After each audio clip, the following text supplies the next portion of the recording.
ada kegiatan, ada target, itu mesti Densus kan selalu mengatakan saya dapat buku tentang jihad. Iya. Jadi konsep jihad ini yang kemudian diselewengkan. Padahal jihad itu ya, kalau jihad itu dimaknai sebagai al-qital, perang, yang diperangi itu siapa?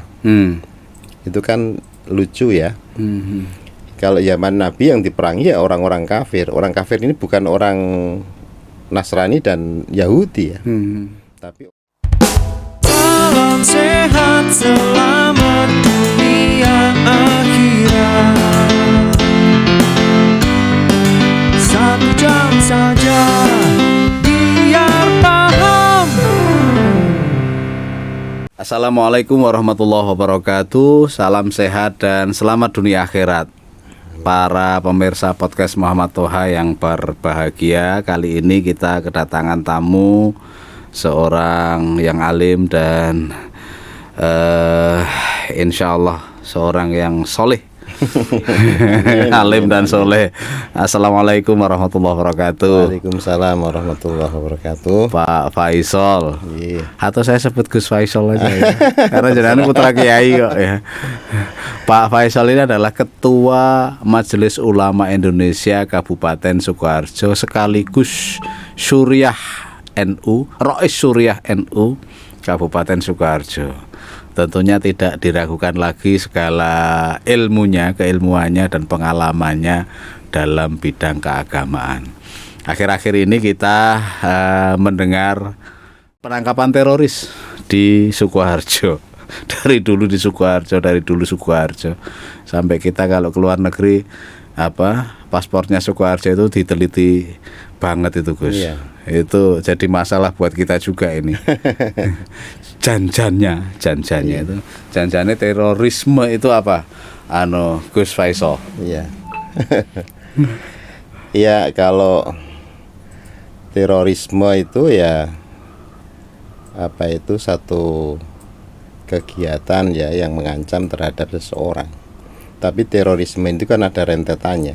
Ada rentetannya. Ya saya sendiri tidak ahli teroris ya. Tapi pernah Tidak meneliti tentang terorisme, tidak ahli teroris, dicap teroris nanti saya. Saya lebih banyak kegiatan-kegiatan yang berkaitan dengan perdamaian. Ya, perdamaian di wilayah Solo Raya. Memang persoalannya kalau kita lihat terorisme, kemudian ada radikalisme, ada fundamentalisme. Ini kan ya urut-urutannya seperti itu. Ya kalau diukur sih dari mulai fundamentalisme dulu, baru radikalisme, sampai pada terorisme. Ya. Kalau penelitian tahun 2000-an itu teman-teman dari kampus lebih banyak ke arah fundamentalisme di Solo. Kita baca hasil penelitian itu. Kemudian setelah ada bom Bali 2002-2003 itu muncul banyak sekali penelitian-penelitian yang berkaitan dengan radikalisme. Tapi tren sekarang ini adalah tentang terorisme. Ya, jadi kalau fundamentalisme itu kalau orang berbicara soal agama itu mereka mencari dasar yang lebih otentik. Anggapannya seperti itu, yang bersifat asli, yang kemudian zaman dahulu disebut dengan Puritan itu kan. Puritanisme ya. Puritanisme asli. Sehingga mereka tidak mau lagi mencampur adukan ajaran yang asli dengan yang baru. Hal ini juga mengakibatkan mereka tidak mau menerima terhadap paham yang lain. Ya, tidak mau menerima ke paham yang lain, yang cenderung itu saja. Makanya kalau istilah ukhuwah Islamiyah,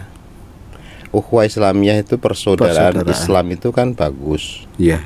Tapi kalau hanya itu saja tidak diimbangi terhadap ukhuwah watoniyah, persaudaraan yang didasarkan pada nilai-nilai kebangsaan, itu juga jadinya eksklusif sekali.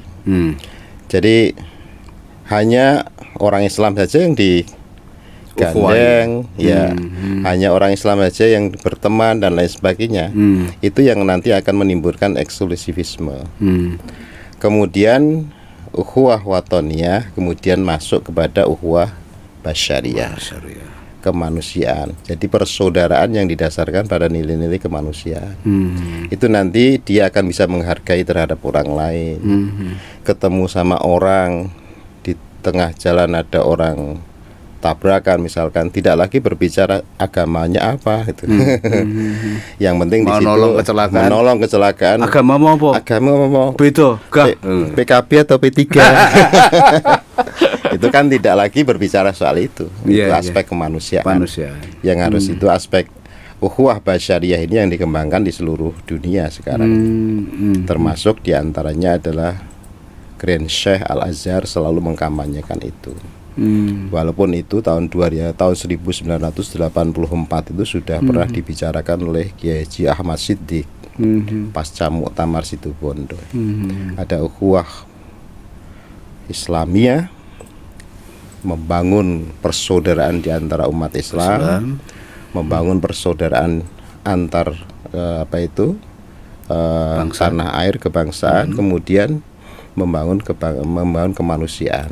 Ya, didasarkan pada nilai kemanusiaan. Jadi kalau berbicara tentang fundamentalisme, kemudian dia itu berbicara hanya itu saja, yang bersifat pokok, yang bersifat asasi, dan tidak mau menerima terhadap ajaran yang baru, ya, apalagi yang campur dengan liberal dan lain sebagainya, itu akhirnya yaitu eksklusivisme muncul. Kalau eksklusivisme muncul, nanti akibatnya yaitu berbicara tentang intoleran. Intoleran, dari intoleran tersebut dia menganggap dirinya yang paling benar, tapi belum ada aksi ya. Belum ada aksi. Dirinya yang paling benar dan yang lain dianggap tidak benar. Itu nanti muncul. Akhirnya ada istilahnya radikalisme. Jadi radikalisme itu kan mengubah tatanan yang fundamental.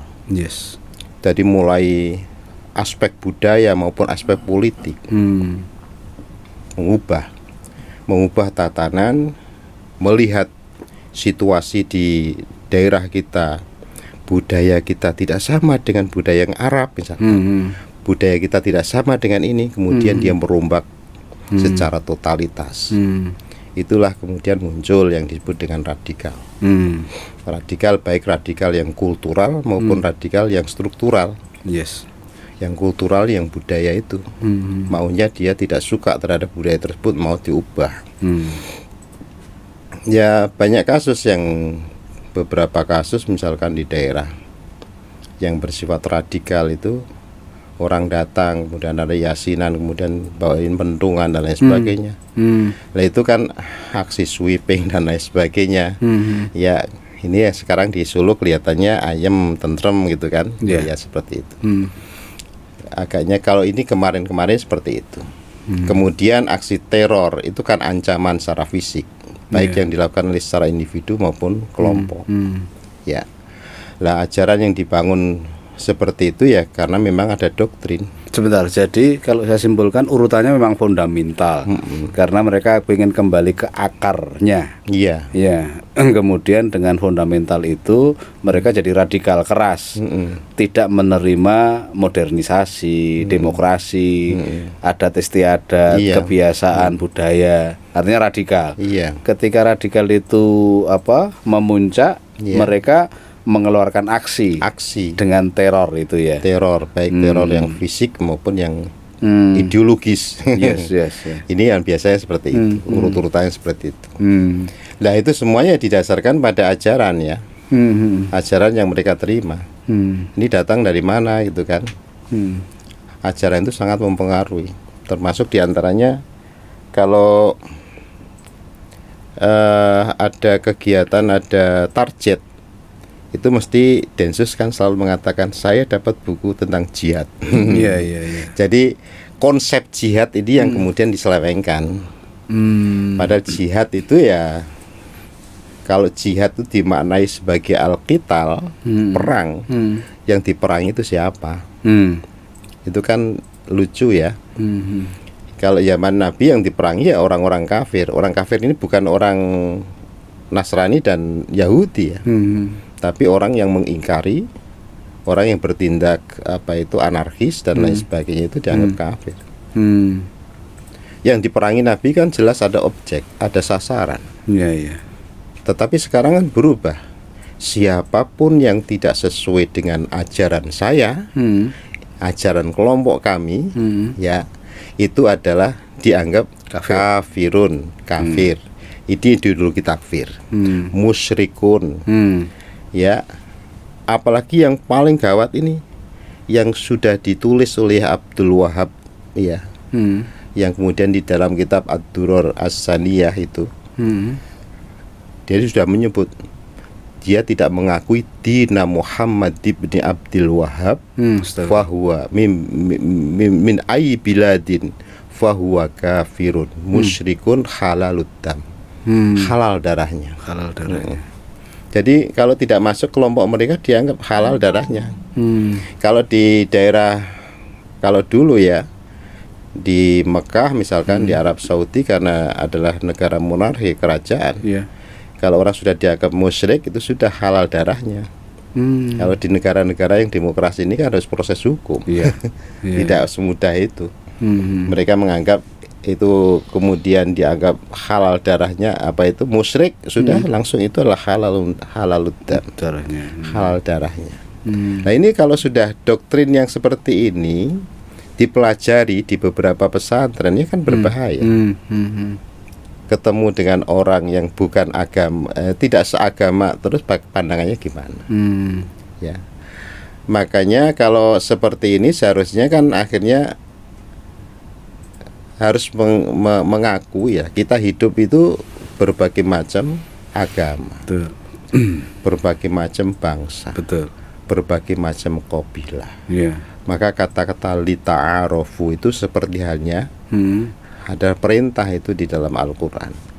Gusti Allah sudah menyebut itu, dan itu adalah kehendak Tuhan ya.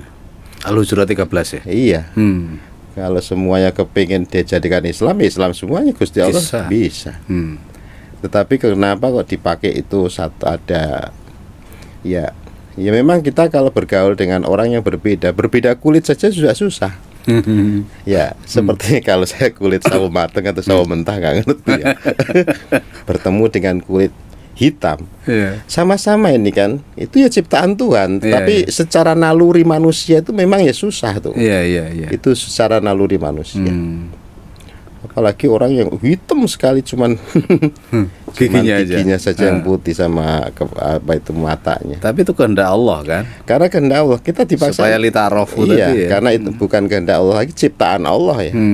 Itu kholqullah, bukan istilahnya ja'ala, menjadikan ya. Prosesnya itu yang prosesnya Gusti Allah sendiri yang menciptakan. Maka kita harus lita'arofu itu saling mengenal. Ta'aruf itu ya tafahum, saling memahami. Termasuk saling tolong menolong maksudnya ya. Saling tolong menolong dihubungkan dengan masalah ukhuwah basyariah tadi. Jadi itu bukan kehendak mereka lahir pengen jadi hitam ya, enggak. Karena mereka lahir seperti itu sudah menjadi takdirnya sendiri, takdir mereka karena ciptaan Allah itu sendiri. Maka kita kan kemudian mengimplementasikan ayat itu dalam kehidupan bermasyarakat. Ya. Jadi itu jarang menjadi dasar mereka ya. Dasar mereka adalah jihad. Bahkan diiming-imingi jihad nanti dapat 70 bidadari dan pasti surga. Itu kok ya pada kenapa kok mereka pada mau pada kata Ali Imran kemarin ketika ada dialog di TV, tapi sudah beberapa waktu lalu. Saya itu kalau dulu itu bisa membuat mereka itu jadi pengantin dalam waktu 1-2 jam gitu loh. Itu artinya kan mantap sekali ininya mendoktrin ideologi kayak begitu itu kan. Iya, doktrin memang kuat. Kalau doktrin mereka itu kan selalu mengulang-ulang terhadap satu kata yang kemudian menjadi satu keyakinan. Ya, diulang-ulang kemudian sampai pada dia punya keyakinan tertentu bahwa negara kita itu harus negara ini misalkan. yang anti terhadap Pancasila dan lain sebagainya. Itu kan memang doktrinnya sangat kuat. Dan yang didoktrinnya orang-orang yang kosong. Artinya orang-orang yang dari pesantren yang sudah terdidik sekian lama itu ya susah ya. Iya, orang-orang yang kosong hatinya itu ya kemudian diberikan doktrin itu cepat sekali. Yaitu banyak pengakuan yang apa itu lulusan NII juga sudah mengatakan seperti itu. Yang disasar itu adalah kelompok-kelompok yang memang labil, baik labil dalam masalah akidah, keyakinan maupun juga keilmuan. Ini yang kita sesalkan. Jadi doktrin jihadis itu, jihad yang memang ada salah satu hadis yang wasanamuhu, puncak dari keislaman dan keimanan itu al-jihad. Iya. Jihad itu kemudian yang dimaksud jihad itu sebenarnya apa, Gus? Makanya kalau menurut mereka apa sebenarnya, kalau yang benar apa gitu? Ya, kalau kita melihat jihad itu kan ada jihadul akbar sama jihadul asghar. Kalau jihad yang asghar itu adalah yang berhadapan dengan orang-orang musuh yang kelihatan. Kemudian jihad yang paling esensial itu adalah jihad yang melihat musuh yang tidak tampak, yaitu hawa nafsu di dia sendiri. Itu yang paling esensial. Tetapi dimaknai jihad itu sendiri, dia adalah memperjuangkan ideologinya, sehingga orang lain harus mengikuti terhadap ideologi tersebut. Nah, itu termasuk yang tadi saya sampaikan tadi, doktrin takfiri itu termasuk diantaranya. Maka banyak orang yang memilih jalan jihad dalam pengertian baik itu untuk bunuh diri, maupun juga ketika dia mau ditangkap oleh polisi, daripada saya dihukum lebih baik saya mati. Surga, mengatakan surga. itu doktrin yang luar biasa. Makanya kesalahan di dalam memberikan ilmu ya tidak urut ya seperti itu. Banyak sekali orang-orang yang hanya mendapatkan ceramah itu ya. Ceramah sepotong-sepotong ini kemudian dia ambil secara langsung. Akibatnya ya seperti itu, tidak mulai dari toharoh misalkan, ambil siasahnya dulu, politiknya. Kalau kita belajar seperti yang disampaikan oleh Syekh Abdul Qadir Jailani ya, kuasai ilmu ulama, siasatul muluk, politiknya seorang raja. Kalau ulama saja hanya menguasai terhadap keilmuan ulama, tidak ngerti politik ya sering dibohongi oleh politisi ya. Jadi politisi. Kalau dia kuat, wah yang ketiga ini yang paling jadi bijak, hikmatul hukam. Dia melihat sesuatu harus bijak. Ternyata tidak semua itu harus sama dengan kita. Ya bijak itu ya sangat sulit untuk diterangkan ya. Tapi kadang-kadang bisa dirasakan di dalam hati. Tapi biasanya apa yang dilakukan oleh Wali Songo itu ya termasuk yang bijak itu ya. Bijak itu biasanya orang yang alim, artinya punya ilmu macam-macam. Ya, dia sudah menguasai persoalan yang ada. Kemudian itu persoalan itu kan persoalan furu'iyah gitu kan. Kalau orang sudah memahami terhadap masalah fikih lah contoh. Ini pendapat ini demikian, pendapat ini dia melakukan. Bagi orang yang ngertinya cuma satu, itu kan dia harus mempertahankan itu. Tapi bagi orang yang sudah memahami semuanya, yang penting sama-sama beribadah. Kan ada itu contoh itu teman saya itu sholat kemudian diinjek kakinya begitu kan. Dia bijaksana, tidak miso-miso ya mungkin karena dia pernah ngaji di sana atau ngaji di sana sini dan tahu mereka kayak begitu itu prinsipnya, ya dia diam bijaksana, nggak apa-apa lah. Tapi kalau orang ngajinya nggak tutup, mungkin kan bisa miso-miso. Bukan hanya miso-miso ya. Gantian dia menginjek. balas salat miso-miso itu kurang ngajar. Saya kok sholat nginjek kaki, saya gantian dia nginjek. Nggak mau ditunggangi. Ya, itu contoh kecil bijaksana aja lah, artinya Gus. Jadi fundamentalisme itu lahirnya sekitar atau apa berkembangnya itu sekitar kapan itu, Gus? Ya sih dirunut kalau di Indonesia, kalau di Solo ya konteksnya kalau saya itu banyak penelitian ketika tahun 2000 itu sudah mulai fundamentalisme ya. Tahun 2000-an ya. Tahun 2000 itu sudah marak penelitian yang terkait dengan itu, buku-buku juga ada. Yang dulu meneliti di Solo itu tentang fundamentalisme itu ya dari UIN Jakarta itu. Kami juga baca bukunya dari teman-teman UNS, IAIN dan lain sebagainya. Tapi berkembang kemudian radikalisme, isu radikalisme muncul ya. Kemudian berikutnya lebih condong ke isu terorisme. Kalau saya baca penelitiannya Gus Faisal itu kan penyebabnya adalah pergeseran paradigma trilogi tauhid ya katanya.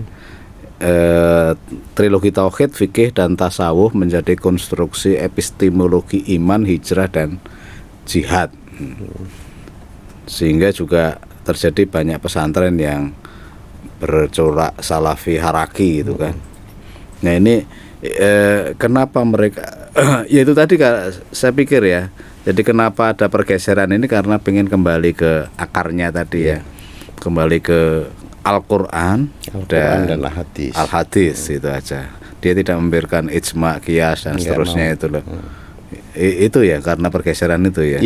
Tapi kenapa kok sekarang itu mohon maaf ya sangat memusuhi budaya. Padahal budaya Islam ke Indonesia itu kan Islam yang diakulturasikan ya oleh para wali songo ya, oleh pembawa Islam ke sini dengan bijaksana begitu. Kenapa sekarang kayak memusuhi apa-apa dikit-dikit bid'ah apa dikit-dikit? Iya. Itu yang kesalahannya karena mereka memetik agama, ajaran agama itu ya itu pengaruh gerakan transnasional juga ya. Transnasional itu lintas. Jadi ketika dia membawa Islam itu sekaligus membawa budayanya. Ketika dibawa ke Indonesia tidak cocok dengan Indonesia, ya akhirnya dia benturan dengan budaya sini. Ketika itu makanya ya Islamisasi yes, tapi Arabisasi no gitu kan. Islamisasi itu mengambil nilai-nilai Islam, meskipun diwadahi dalam budaya Jawa. Makanya seperti saya pakai sarung itu kan budaya Jawa, tidak harus budaya orang lain ya. Pakai batik juga kan budaya kita, pakai peci gitu kan. Itu demikian. Ketika melihat fenomena yang ada di sini itu berbeda dengan yang dilihat di negara yang lain ya. Maka yang penting itu ya sebenarnya Islamisasi itu. Jadi Islamisasi mengambil nilai-nilai keislamannya, diwadahi di dalam budaya. Ketika budaya itu kok terjadi satu benturan, maka harus dilakukan dilakukan rekonstruksi budaya. Misalkan rekonstruksi budaya itu seperti ini contohnya. Kalau dulu misalkan orang kalau ziarah kubur sama-sama ziarahnya kan? Sama-sama ziarah kubur, orang pada minta kepada orang yang dalam kuburan. Oleh para kiai kan pelan, ziarah tetap dilakukan. Tetapi mendoakan kepada orang yang dalam kuburan ya. Mendoakan, jadi ziarahnya tetap ya. Itu kan perubahannya sedikit. Jadi meminta kepada mendoakan kepada orang yang dalam kuburan. Sehingga tidak ada benturan. Misalkan dulu orang kalau ke kuburan misalkan bawahnya takir sama dikasih beras kuning sama telur gitu, sama kembang. Itu kan sedekah sesajen. Untuk sedekah kepada demit yang ada dalam kuburan. Ketika itu 1 minggu kok hilang berarti diterima gitu kan. Padahal yang ngambil anak-anak. Iya, saya juga pernah ngambil itu. di telur ada telurnya, ini kan lumayan di pesantren dulu. Aduh, di sini kok ada telur, ambil pulang ya kan, bawa pulang. Soalnya zaman kita bancanya telur dibagi 8 toh. Ini telur satu kan lumayan. Yang kembangnya ditinggal aja. akhirnya kan bisa kemudian itu jangan sedekah kepada demit kan, akhirnya sedekahkan kepada manusia. Ya gitu. Akhirnya sedekah, jadi orang ada takir dan lain sebagainya itu kemudian dibawa pulang. Kalau dulu kan pakai nasi, ya nasinya banyak ya, kemudian sayur-sayurnya sedikit. Akhirnya kalau ada kenduren itu satu hari kok dapat kenduren, orang tua saya 3 misalkan, itu jadi aking semuanya. Harus itu. Nah ini kemudian itu sekarang berubah. Kalau di daerah saya, di daerah Demak itu kemudian diubah, jangan pakai nasi, nanti tidak mubazir. Akhirnya pakai beras. Pakai beras mentah, basmen, bas mentah, tebas mentah. Ada supermi, ada itu. Itu sekarang sudah demikian, karena kalau di daerah yang biasanya sering ada seperti itu, apalagi bulan ruah ya, bulan Sa'ban ini orang suka itu kirim doa kepada arwah leluhur itu. Kalau di sini jadi itu seperti itu kan terjadi rekonstruksi budaya. Jadi mengubah budaya. Kalau yang tidak bisa diubah ya akhirnya ditinggalkan sehingga tidak perlu lagi kita melakukan, dan kita tidak boleh juga mengejek terhadap orang yang melakukan, karena kita harus menghargai terhadap keyakinan orang lain. Itu.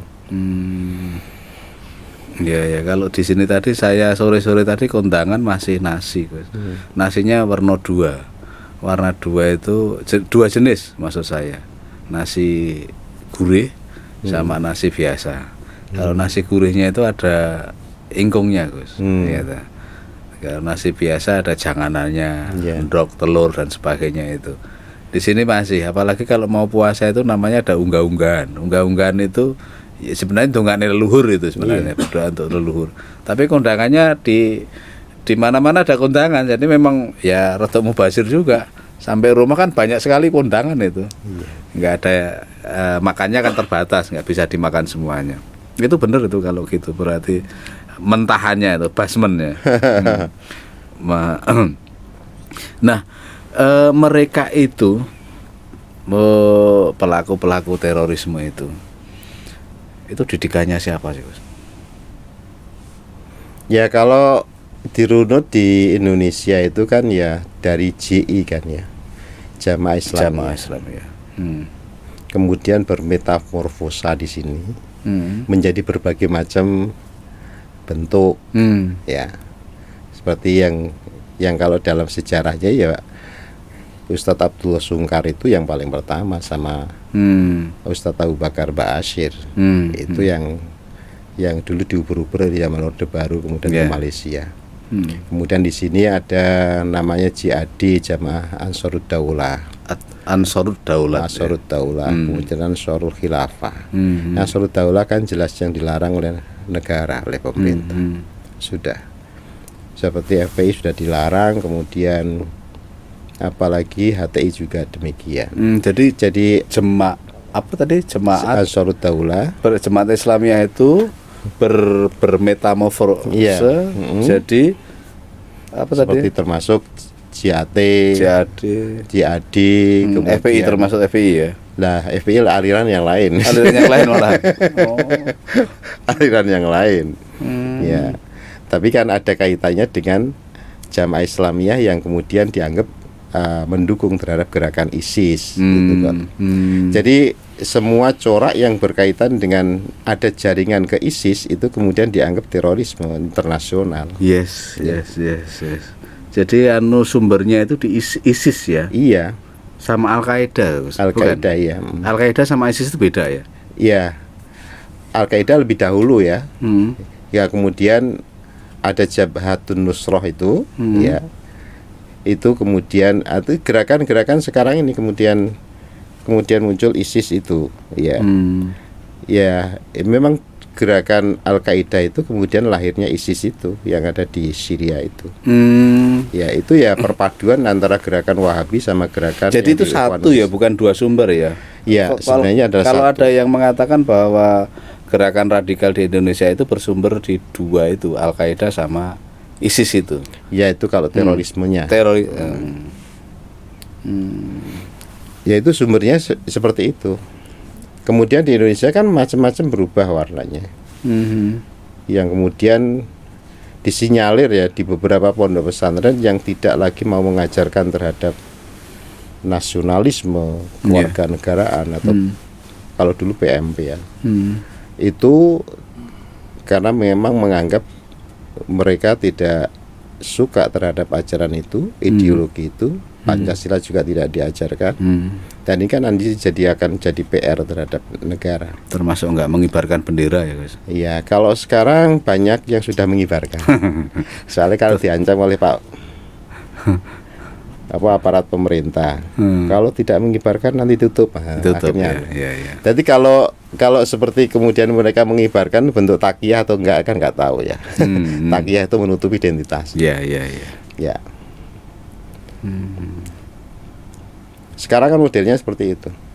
Jadi di dalam kurikulum misalkan ditunjukkan ini kitab C ini yang dipakai, hanya kurikulum ditunjukkan kitabnya, tetapi tidak diajarkan. Oh, ya. Terus mereka belajar makanya sendiri, kalau mau menelusur, mau membuat kesadaran yang jelas itu harusnya intent, itu pembinaan.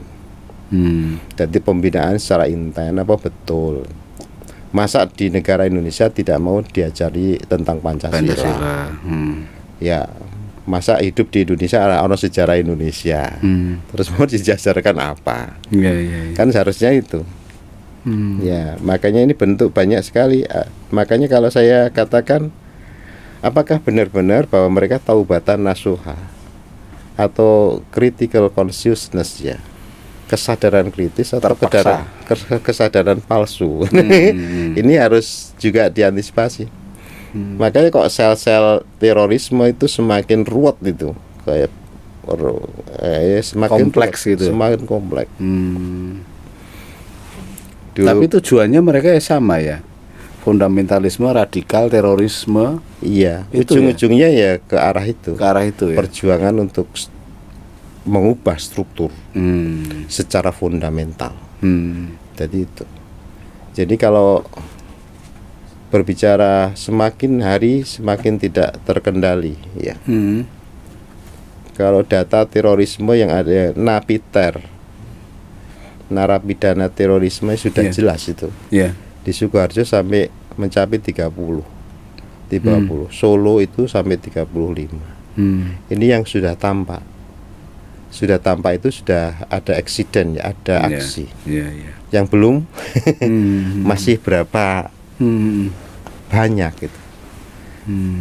Dan semakin hari bukan lagi bernaung di bawah bendera organisasi pribadi-pribadi nanti, tetapi melebar yang lain.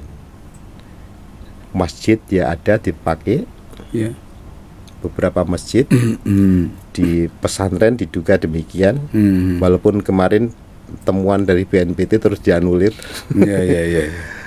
Dianulir karena tabayun generalisasi soalnya. Enggak, tabayun dengan MUI.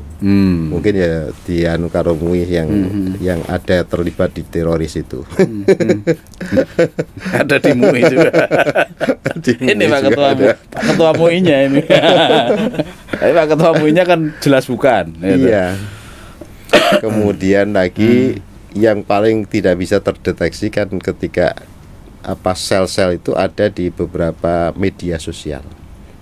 Itu yang paling yang tidak gawat ya itu ya. Ya kalau kita melihat, karena saya juga punya grup di pondok pesantren ya, punya grup di sini.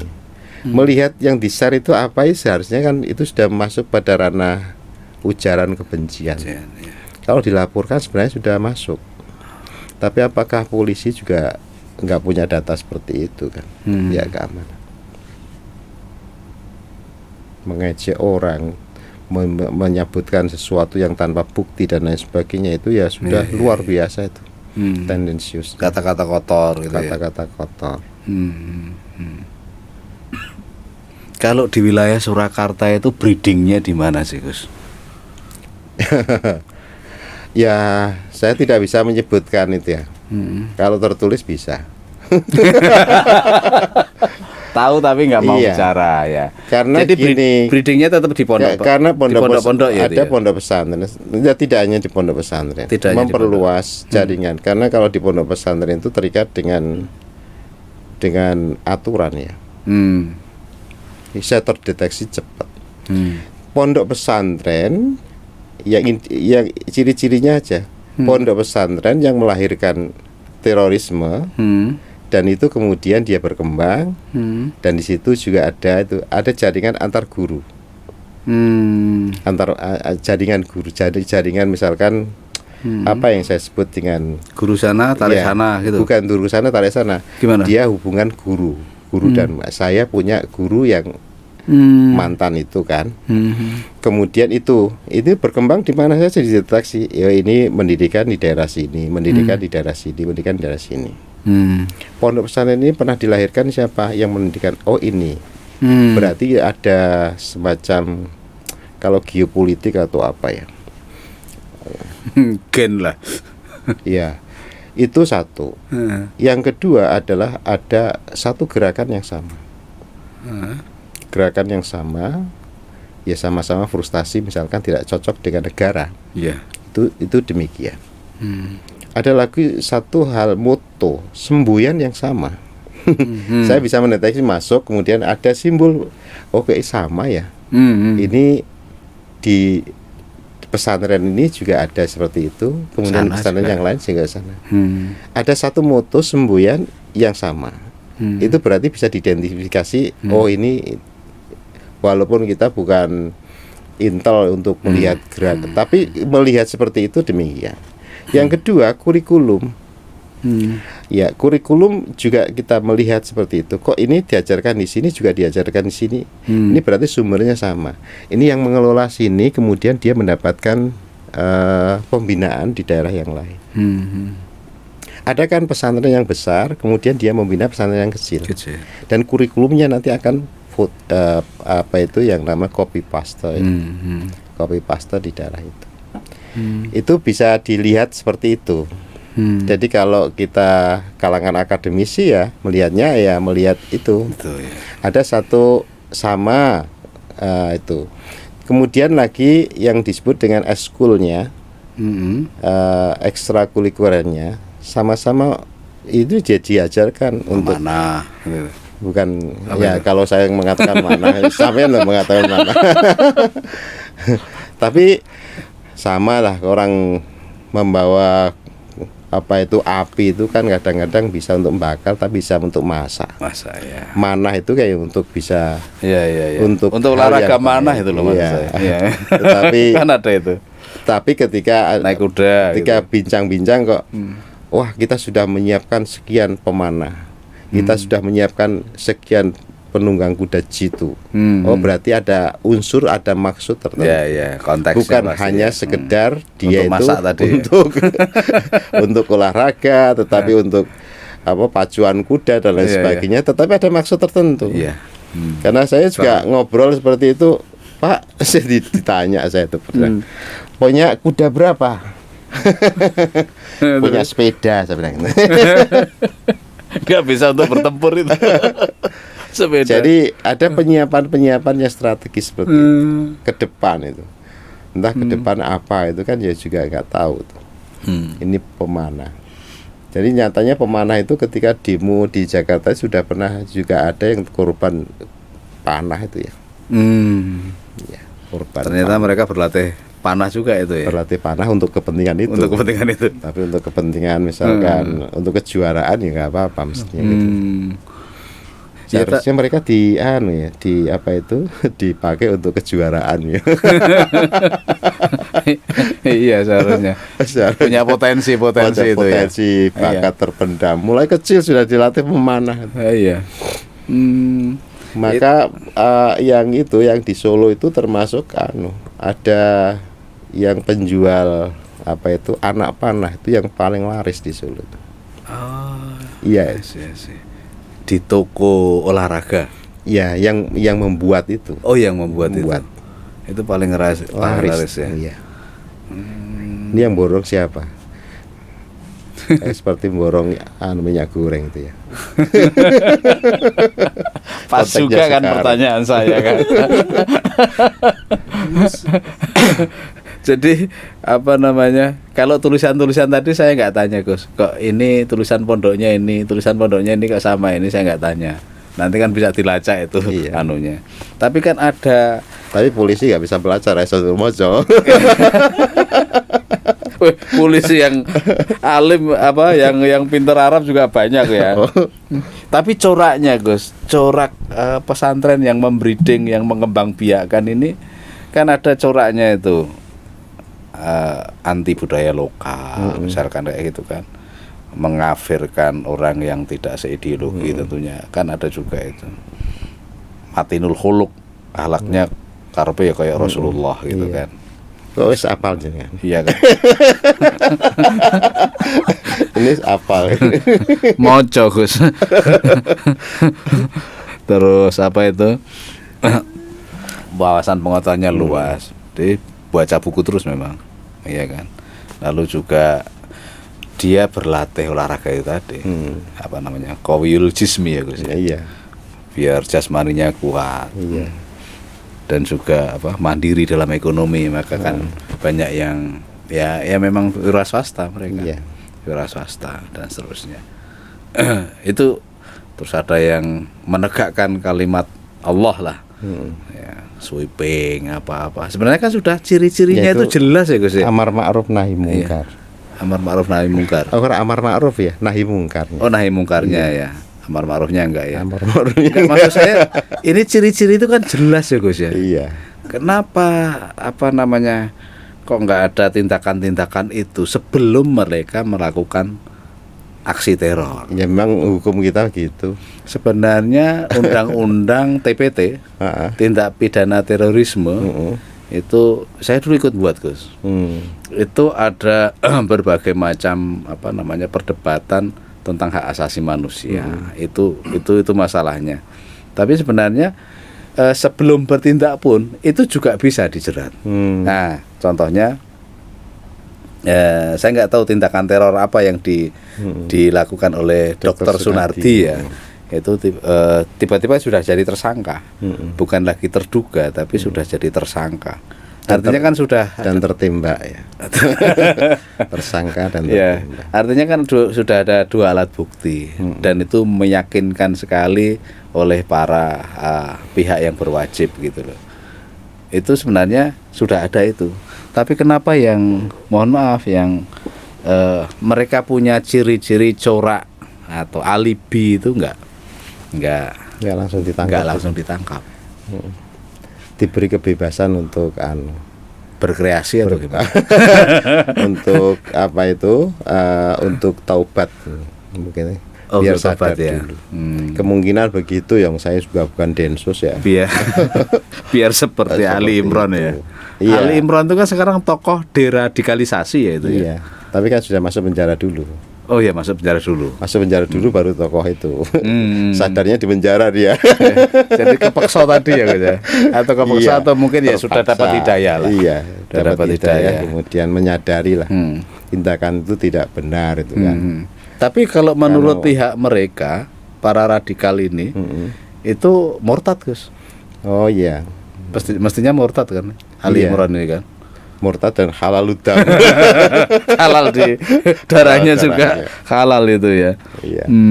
Lah iya, seperti Dokter Sunardi misalnya. Iya, Sunardi ya. Dokter Sunardi ya. Yaitu itu kehendak dia sendiri atau kan kita nggak tahu toh orang sudah. Iya. Apakah itu jalur yang dia tempuh? Saya lebih baik mati daripada, kalau saya baca-baca beberapa informasi ya begitu. Ya, lebih baik mati daripada saya harus berhadapan dengan itu. Ya, maka walaupun toh saya tidak tahu kepribadiannya sehari-harinya, tapi beberapa indikasi ya, apakah dia itu dalam kondisi yang kakinya enggak kurang sehat dan lain sebagainya. Tetapi kurang sehat kok bisa menyupir itu kan. Itu kalau saya kadang-kadang mikir seperti itu. Yang digaungkan beberapa ini kan kita menyerap beberapa informasi betul, yang betul, iya. ya. Kalau dia dalam kondisi seperti itu, nyopir bagaimana? Kalau dia mengatakan kemudian hasilnya itu mobilnya dalam keadaan ringsek itu karena nabrak, ya, karena yang nabrakan kan dia. Itu kan mesti ada sesuatu yang menekan. Ya, betul. Ya kalau dia mengatakan ini seharusnya ada ngerti itu polisi, kemudian dia berhenti, itu kan. Nah kalau itu jalur dan niatnya untuk mati syahid, yaitu kita nggak tahu. Yang bersangkutan sudah meninggal. Ya. Apa motivasinya dan lain sebagainya, ya kita sangat menyesalkan semuanya, menyesalkan dan prihatin. Satu, tidak bisa mengorek terhadap jaringan dan sel jaringan dia. Betul. Ya. Yang kedua, ya mati dalam keadaan seperti itu. Paling tidak ya kita mengatakan innalillahi dan ikut belasungkawa kan sebagai. Tetapi persoalan yang paling mendasar kan dia sudah diamati sekian lama. Dan beberapa poster juga dia pernah berbicara jalan jihad itu adalah terbaik. Itu kemungkinan apakah seperti itu yang dikehendaki, atau yang benar itu yang mana kita nggak tahu. Tapi yang jelas dari sel jaringan itu tertutup. Walaupun dalam catatan yang dari Densus mungkin dia sudah tahu yang maksud di bidang di kelompok Hilal Ahmar Society Indonesia atau HASI itu siapa saja itu kan ada di dalam catatan betul. intelijen ya. Itu yang dipakai dan yang kedua dia memang yang masuk di dalam lingkaran J itu tadi sebagai apa kita tidak tahu, mungkin sebagai dakwah bagian itu sebagai penasehat imam. Iya. Amir ya. Ya ini yang kita tidak tahu, misterius sekali itu. Misterius karena tidak bisa mengungkap termasuk jaringannya itu. Nah, lagi-lagi nih pesantren yang pernah didatangi itu kan akhirnya dijadikan sasaran. Oh, ini termasuk pesantren apa gitu kan? Iya. Nah, ini ada orang disebut itu pesantren, tapi kita nggak sebut lah. Iya, nggak sebut, orang tahu. Yang nyebut media saja itu. Dan itu bisa diindikasikan beberapa kemungkinan. Ya. Nah ini akhirnya satu sisi ya tidak bisa membongkar terhadap jaringan atau sel jaringan yang dia bangun. Ya. Pada satu sisi ya, pada sisi yang lain dia langsung mendapatkan tembakan seperti itu sehingga tidak ada proses hukum dan lain sebagainya. Ini yang harus kita ya kita sesalkan dan kita prihatin semuanya. Jangan sampai terjadi kalau misalkan ya kalau tidak ada tindakan yang nyata, misalkan menyerahkan diri kemudian mau taubat, deklarasi dan lain sebagainya, undang MUI. Ya itu kan ya penting. Itu MUI nggak tahu ya ada penangkapan itu. Ya nggak tahu siapa ngasih tahu. Kurang kerjaan aja. Polres ini aja nggak tahu ya. Polda aja juga nggak tahu ya. Tahu. Ya Densus itu ya menurut saya banyak informasinya luar biasa. Itu tapi kalau kita lihat Pak Nardi ini almarhum, katanya kalau orang yang radikal itu kan eksklusif, tidak toleran. Tapi kalau dari cerita-cerita pemberitaan kan dia sering memberi pengobatan gratis. Ada ada kegiatan sosial di sana dia ikut serta dan seterusnya. Termasuk punya kartu ID itu. Artinya kan sekarang itu bergeser ciri-cirinya atau parameternya kaum radikal itu. Tidak bergeser, melebar. Melebar ya, meluas. Jadi ya jangan hanya ID yang ditangkap yang dari dokter itu beberapa dokter ya, tidak hanya itu saja. Dokter Azhari ya dokter itu ya, dokter Azhari. Kemudian Pak Narti, satunya lagi Asapa juga demikian. Kalau di Sukoharjo ini petanya malah justru meluas. Muter ya ada yang tertangkap, ya. Di Nggonilan juga ada, di Waru juga ada, di Mbaki. Ya. Jadi ya ini pekerjaannya Densus semakin luas. Di daerah Sukoharjo sudah demikian luas. Pada wilayah yang lain misalkan guru-guru yang kemudian melahirkan dari rohis-rohis yang radikal anak-anak itu, itu juga penting juga menjadi perhatian, ya kan? Itu penting menjadi perhatian. Di wilayah pendidikan demikian, di wilayah sosial masyarakat, sosial juga demikian. Dokter sudah masuk. Jangan-jangan ada polisi juga. Ada, Gus. Iya. Ada itu memang. Iya, makanya ada polisi kudunya Ya saya juga heran kok ada polisi pecinta sunnah ini maksudnya apa? Itu kan mestinya harus ditanyakan tuh. Organisasi seperti itu. Ya. Polisi pecinta sunnah. Iya, emangnya yang lain tidak sunnah. Pedomannya Quran dan sunnah. Atau mungkin dia karena sudah sunat itu. Sunnah bukan sunat. Oh, sunat. Polisi pencinta sunnah itu ada loh itu. Iya. Saya dengar seperti itu. Makanya ini juga pakaiannya Pak polisi kok sekarang berbeda ya celananya. Nah ini perlu juga. Walaupun pakaian itu tidak mencerminkan ya. Orang tua saya dulu juga pakaiannya cingkrang nggak apa-apa.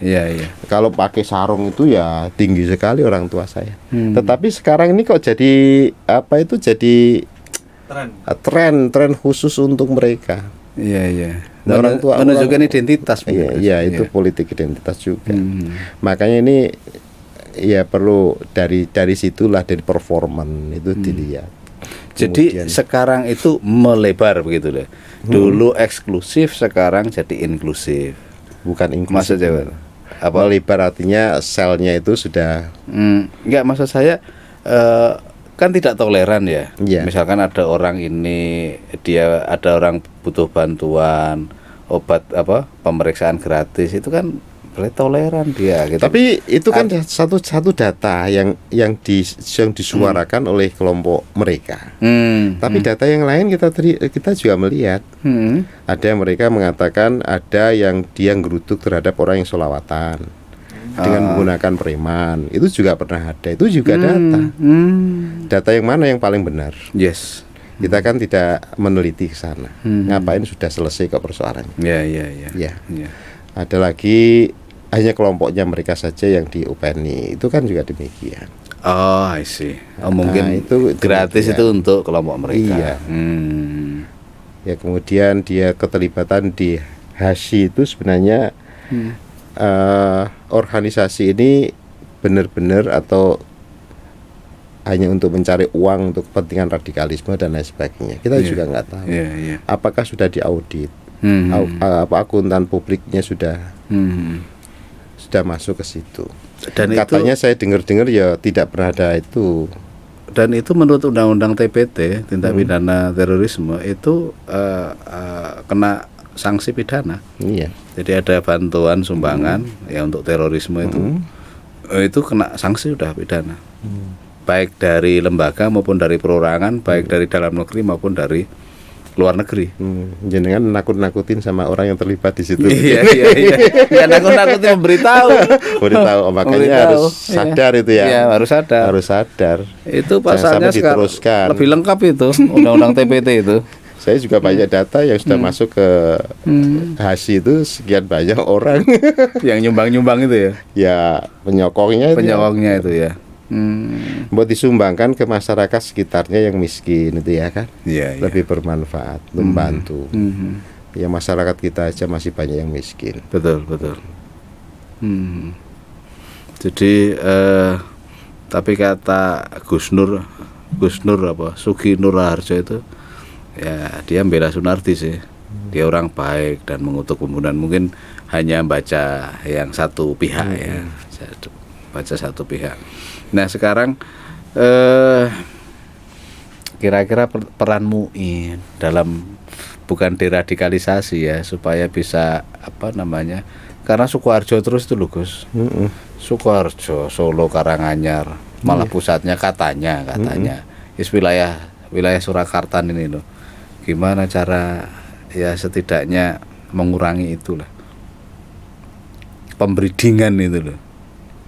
Ya, kalau saya tidak hanya melibatkan aparat khusus, ini karena sudah menjamur, mengkhawatirkan ke depan. Kalau tidak ditangani secara serius, ya, sel-sel itu sudah kesana kemari karena mereka entah itu duitnya dari mana kita nggak tahu. Tapi yang jelas ada sumber dana yang cukup besar. Kemudian harus melibatkan juga masyarakat sipil untuk bisa melakukan itu. Jadi tidak hanya sekedar ban PT misalkan untuk deradikalisasi dan lain sebagainya. Libatkan masyarakat untuk juga. Ini masyarakat yang ada di daerah itu kan nggak tahu tertembak. Itu. Betul. Mestinya antisipasi terhadap kelompok itu sudah dilibatkan oleh masyarakat. Ya. Ini mestinya kan gitu. Kadang-kadang kan data intelijen dia sendiri yang mengetahui. Tapi orang kaget itu demikian. Oh ternyata dibongkar sekian itu data. Ternyata dia sudah melakukan ini sampai Maksudnya kan, di-share kepada tokoh masyarakat di situ. Artinya iya ada pihak-pihak sipil yang juga untuk mengantisipasi gerakan-gerakan radikal itu. Tapi mereka kan butuh informasi, Gus. Lah informasi kan bisa dilihat bersama-sama. Artinya apa? Sama-sama dia membutuhkan data. Densus, intelijen itu butuh data juga dari para peneliti. Ya, peneliti juga terlibat itu. Ini kalau hanya ya masyarakat ikut terlibat itu, terlibat aktif di dalam sampai pada tingkat RT. Tingkat RT itu penting. Karena ada beberapa yang saya dengar cara-cara rekrutmen terhadap kelompok itu memang dimulai dari mereka yang butuh pekerjaan. Jadi ada semacam pengumuman butuhkan tenaga ini dengan kualifikasi begini, masuk situ orang tuanya tidak boleh telepon, masuk di suatu kelompok karena ini ada orang dari Pemalang yang datang ke tempat saya. Anak saya antar anaknya itu di daerah Kertonatan di pom bensin itu, kemudian anaknya diambil. Dan itu tidak boleh hubungan sama orang tua. Ternyata masuk KAM. Nah itu model cara perekrutan itu. Ya perekrutan terus brainwashing gitu ya. Brainwashing ya. Untuk cuci otak, doktrin dan lain sebagainya dari situ. Anaknya mental, kemudian itu keluar dari situ. Nah itu termasuk diantaranya. Kalau di tingkat RT itu sampai ada seperti itu tidak tahu kan lucu. Iya. Berarti Pak RT punya tugas baru. Kasihan Pak RT. Iya. Pak RT itu hanya dapat lungguh sama dapat belanja tiap bulan. Ya kalau nggak mau jadi RT ya nggak apa-apa kan. Serahkan yang lain. Iya memang itu masyarakat. Jadi bukan hanya RT, ya? itu, tapi yang saya sampaikan kan tidak hanya RT, tapi ya tokoh masyarakat yang ada di situ. Jadi kita itu ada banyak mata lah, bukan mata-mata ya. Jadi untuk mengantisipasi itu ada semacam kalau wong Jawa ya ikut handar beni lah. Ada rasa memiliki terhadap negara. Kalau kondisinya seperti ini seharusnya bagaimana ikut melibatkan masyarakat, ikut mendeteksi. Betul. Ya. Kalau ikut memiliki kan ya rumongso hangrung kebi. Handar beni. Handar beni apa sih? Rumongso handar beni, hangrung kebi. Ya, tanggung jawab terhadap lingkungan yang ada di sekitar. Jadi tanggung jawab itu bersama. Ini penting sekali. Ini pernah juga saya sampaikan beberapa tokoh yang dengan kalangan tertentu yang kemudian dia bertemu dengan para tokoh masyarakat, terutama sekali tokoh agama. Ya kalau ada data di mana gitu kan. Kemudian kita baru apa yang harus kita lakukan. Bagaimana masyarakat bisa apa itu tidak masuk ke situ. Betul konsepnya jenengan tadi Gus. Jadi misalkan di RT ada sesuatu pastikan tahu ya, sesuatu yang seharusnya tahu, mencurigakan. Itu nanti dilaporkan kemana? Ya mestinya ya itu mekanisme itu harus diatur. Iya. Mekanisme itu harus diatur bersama. Ya. Enggak, MUI itu kan punya data ya Gus ya. Punya data masjid sana, masjid sini, pondok sana, pondok sini. Sana Yang punya itu apa ya, gitu. yang Enggak. punya Kemenak. Oh Kemenak ya. MUI nggak bisa ya, nggak ada ya. Ya MUI kerjasama dari Kemenak. Kemenak. Kalau masjid misalkan datanya adalah data DMI, Oh. Dewan Masjid Indonesia. Ya. Ya sama-sama ormas ya. Ya. Kemudian ini makanya kita harus juga kepentingannya seperti itu. Kata masjid, masjid yang biasa dipakai untuk gerakan itu mana, itu kan. Ya kalau orang peneliti kan ngerti daerah Sukoharjo paling-paling 2 gitu, tapi mengembangnya ke tempat yang lain. Iya. Tapi pokoknya sumbernya itu ada di situ. 2 ke kanan dan ke kiri. Bisa itu. Kemudian yang kecil-kecil yang mana? Tapi ada kelompok yang lain yang menggunakan fasilitas masjid, tapi bukan orang setempat. Ya. Itu terus gerilyanya seperti itu. Itu ya modelnya seperti itu ya ada. Dan itu juga harus diantisipasi tiap hari apa. Itu kan.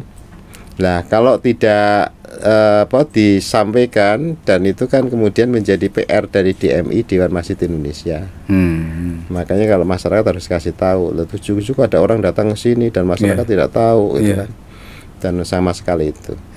Jadi kompleksitas persoalan terorisme dan radikalisme ini seharusnya juga masyarakat ikut terlibat, tokoh-tokoh masyarakat harus dilibatkan. Jadi jangan kaget seperti Bulu kemarin kan juga kaget juga itu. Saudaranya teman saya katanya tiba-tiba pulang ditangkap gitu, nggak tahu apa-apa juga. Memang orang kita kagetan itu ya. Ojo kagetan, ojo gumunan, ojo dumeh, itu penting. Jadi demikian para pemirsa, mungkin Pak Faisal memberikan closing statement, menginspirasi, memotivasi masyarakat dalam hal ya, ikut Handar Beni. Handar Beni itu juga ikut mencegah atau mengurangi bahkan menghilangkan radikalisme, terorisme yang ada di masyarakat ini, karena merugikan kita semuanya. Monggo Pak Faisal. Ya, terima kasih pada seluruh masyarakat. Satu, jangan mudah terprovokasi ya terhadap kelompok-kelompok yang mengatakan paling benar sendiri. Yang kedua, mari kita bersama-sama menjaga NKRI dengan sebaik-baiknya. Hidup kita itu adalah di Indonesia, kemudian mati kita juga di Indonesia. Kita sekarang ini hidup sudah berada di kondisi kemerdekaan yang diperjuangkan oleh para leluhur kita. Para ulama juga terlibat di situ, dan kita tidak perlu lagi mengubah Pancasila, dan Pancasila sama sekali tidak bertentangan dengan agama manapun, dan itu juga dalam konteks Islam, Al-Quran sendiri ya sesuai, bukan sesuai itu menyamakan antara Pancasila dengan Al-Quran, tetapi tidak ada yang bertentangan dengan ajaran Islam. Oleh karena itu, bagi masyarakat yang sekarang ini sudah terkooptasi dengan kondisi ini, yaitu tentang terorisme dan radikalisme, maka kembalilah kepada kebaikan, karena itu merugikan terhadap masyarakat kita sendiri. Dan apalagi di daerah Sukoharjo, Solo Raya dan lain sebagainya ini yang menjadi tontonan di seluruh masyarakat di dunia agar benar-benar menjaga kedamaian. Damai itu indah, dan Islam itu adalah cinta terhadap damai. Demikian, terima kasih. Assalamualaikum warahmatullahi wabarakatuh. Waalaikumsalam. Terima kasih para pemirsa. Terima kasih kepada Bapak Abdullah Faisal, Amin, Ketua MUI Kabupaten Sukoharjo, Rois Syuriah NU Kabupaten Sukoharjo, sekaligus dosen senior di IAIN Raden Mas Said Surakarta. Sekali lagi terima kasih. Kalau ini bermanfaat bisa di subscribe, like, komen dan share kepada teman-teman agar lebih bisa bermanfaat lagi. Sekali lagi saya ucapkan salam sehat dan selamat dunia akhirat. Assalamualaikum warahmatullahi wabarakatuh. Waalaikumsalam warahmatullahi wabarakatuh.